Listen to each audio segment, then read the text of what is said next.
ดีมื้อนี้เขาก็มีโอกาสเข้าร่วมคาราวานทัวร์ของเจทัวร์เนาะซึ่งเป็นรถนำเข้าจากประเทศจีนเนาะ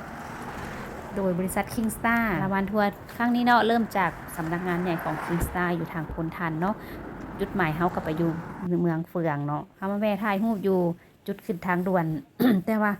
ฝนบ่เป็นใจนะฝนตกหน่อยนึงก็เลยบ่ได้พากันถ่ายรูปซ้ำก็เลยเดินทางต่อการเดินทางครั้งนี้เนาะนอกจากรถเจทัวร์แล้วเนาะก็ยังมีรถผู้หญิงเนาะซึ่งว่า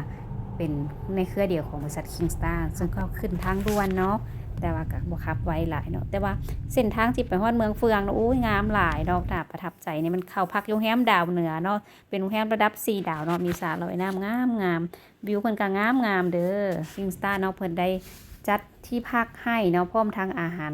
สวยงานเลี้ยงตอนแลงและกิจกรรมต่างๆเนาะโดยเพิ่นออกค่าใช้จ่ายให้ทั้งหมดเลยนอกจากนี้เพิ่นยังมีอ่างเปาให้เนาะขอบใจหลายๆที่ให้พวกเขามีโอกาสได้มาร่วมคาราวานทัวร์ครั้งนี้เนาะการ